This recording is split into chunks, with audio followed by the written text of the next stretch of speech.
Hello everyone, welcome back to the channel Battlefield Narratives. Today we're diving deep into one of the most intense debates in modern aerial warfare, the battle between Israel's F-351 Adir and Russia's Su-57 Felon.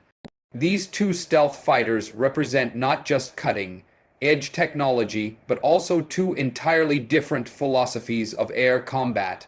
One is shaped by Israel's precision-driven doctrine, the other by Russia's focus on power projection and strategic deterrence. The question remains, which aircraft truly rules the skies in 2025? The story begins with Israel's F-351 Adir, a customized variant of the American F-35 Lightning Roman II. But the Adir is not just another F-35. It's been heavily modified with Israeli-made systems, unique coding, and proprietary electronic warfare capabilities that even the United States doesn't have access to. The aircraft is designed to operate independently from the American network, giving Israel full control over how it collects, processes, and shares battlefield intelligence. This independence allows the Adir to be one of the most autonomous and flexible stealth platforms in the world. On the other side stands Russia's Su-57 Felon, Moscow's pride and response to Western stealth fighters. It's a fifth-generation multi-role aircraft designed to dominate both air-to-air and air-to-ground missions.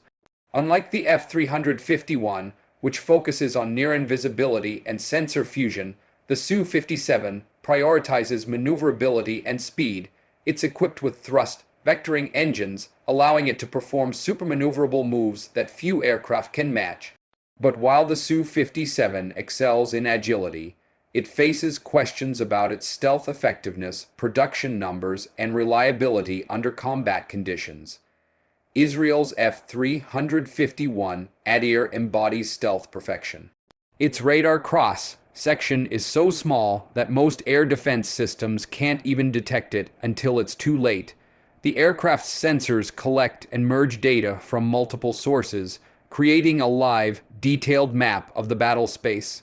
This allows Israeli pilots to see first, shoot first, and disappear.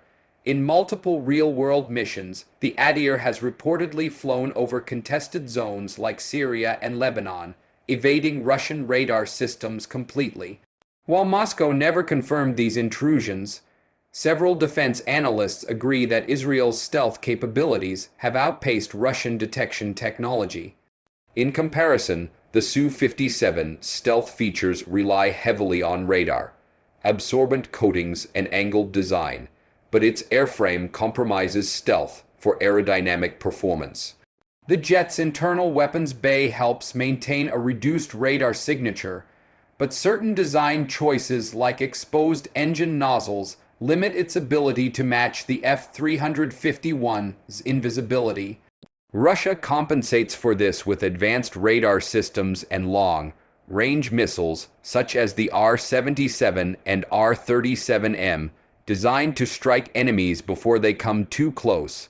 Still, without reliable stealth, the Su-57 remains more visible than its Western rivals. The electronic warfare systems on the F-351 Adir are one of its most classified aspects. Israel's defense industry has equipped the jet with locally developed countermeasures that can jam enemy radars, spoof missiles, and even feed false data to hostile sensors. This digital advantage means that even if the Adir is detected, locking onto it is nearly impossible. The Su-57, in contrast, uses the Himalayas EW suite, which offers impressive radar jamming and missile countermeasures. However, it lacks the proven precision and integration that Israel's systems have demonstrated in recent conflicts. Speed and range are where the Su-57 gains some ground. It can reach speeds over Mach 2 compared to the Adir's Mach 1.6. The Russian jet also has greater fuel capacity and can cover longer distances without refueling.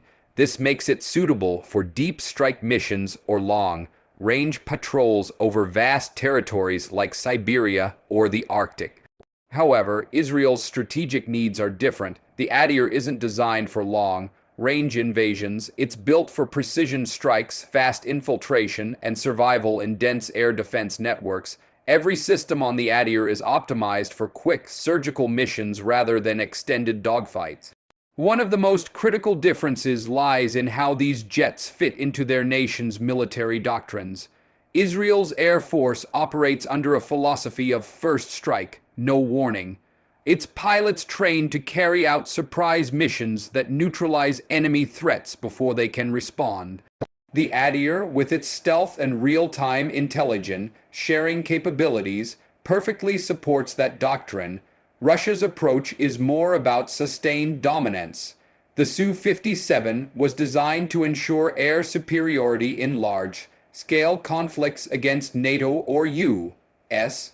forces, yet, with limited production numbers fewer than 20 currently in service, the Felon remains more of a symbol of technological ambition than a battlefield mainstay.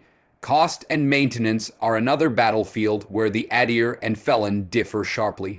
The F-351 Adir benefits from global support through the F-35 program, ensuring a steady supply chain, upgrades, and training infrastructure.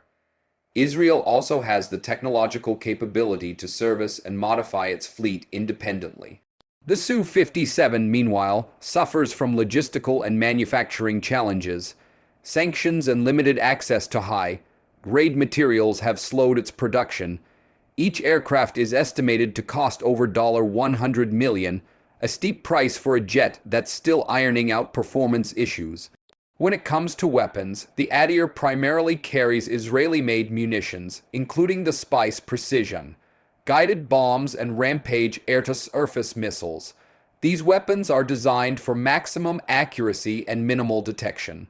The Su-57's weapons include the powerful R-77 and Kh-59 Mk2 missiles, capable of long-range engagements, but the real difference lies in targeting systems. The F-351 integrates its weapons with AI-assisted targeting, reducing pilot workload and improving accuracy under pressure. The Su-57 systems, though advanced, still rely more heavily on pilot skill and ground-based coordination. Geopolitically, the matchup between these two jets is symbolic of a broader struggle: advanced Western, aligned military innovation versus Russian resilience and power projection. Israel's F-351 represents technological mastery built through partnerships, adaptation, and constant warfare experience. Russia's Su-57 represents the enduring ambition to challenge Western air dominance despite economic and industrial limitations. In real combat, however, the advantage may tilt toward the Adir, not just because of its stealth, but because of the ecosystem that supports it, from satellites to command networks and precision intelligence systems. The Adir's operational record speaks volumes. It has already conducted real-world missions, gathering intelligence, neutralizing threats, and returning undetected. The Su-57, on the other hand, has seen limited deployment in Ukraine and Syria, but there are doubts about whether it has truly proven itself in contested environments. Several analysts suggest that Russia keeps the Su-57 away from high-risk zones to avoid losing one to enemy fire or revealing its weaknesses. In contrast, Israel's Air Force continues to refine and test the Adir under live conditions, gaining experience that no simulation can match. In a one-on-one combat scenario, much would depend on who detects whom first. The Adir's stealth gives it a clear first-look advantage. It can strike from beyond visual range and vanish before the Su-57 even knows it's there. But if the engagement turns into a close-range dogfight, the Su-57's superior agility and speed could turn the tide. However, given Israel's tactical doctrine, it's unlikely the Adir would ever allow the fight to get that close. Its sensors, stealth, and data sharing make it a hunter that strikes from the shadows. The future of air combat is rapidly evolving, and both jets represent milestones in that journey. Israel's continued innovation ensures that the F-351 will keep receiving upgrades, integrating air-driven systems and new stealth coatings. Russia is working to improve the Su-57 with newer engines and advanced avionics, but production constraints may prevent it from realizing its full potential anytime soon. The Su-57 might remain a formidable prototype for years, while the Adir continues flying real missions with proven success. Ultimately, when comparing these two aircraft, the verdict isn't just about speed, stealth, or firepower. It's about adaptability and battlefield integration. Israel's F-351 Adir operates as part of a massive digital warfare ecosystem with intelligence satellites, drones, and real-time communication networks enhancing its performance. The Su-57, though advanced, lacks such comprehensive support. It's a strong standalone platform, but weaker in network-centric warfare. So, could the Su-57 beat the Adir in real combat? Theoretically, yes, under the right conditions and with the element of surprise. But in most realistic scenarios, Israel's F-351 would dominate through stealth, intelligence, and precision. The war of the skies isn't just about who flies faster or higher. It's about who sees first, who strikes first, and who leaves no trace. As technology evolves, the rivalry between stealth fighters will only intensify. But for now, the balance seems clear. The F-351 Adir rules the invisible domain of modern air warfare, while the Su-57 continues its fight to prove that it belongs in the same league. If you found this analysis useful, don't forget to like, share, and subscribe for more war updates and global military analysis.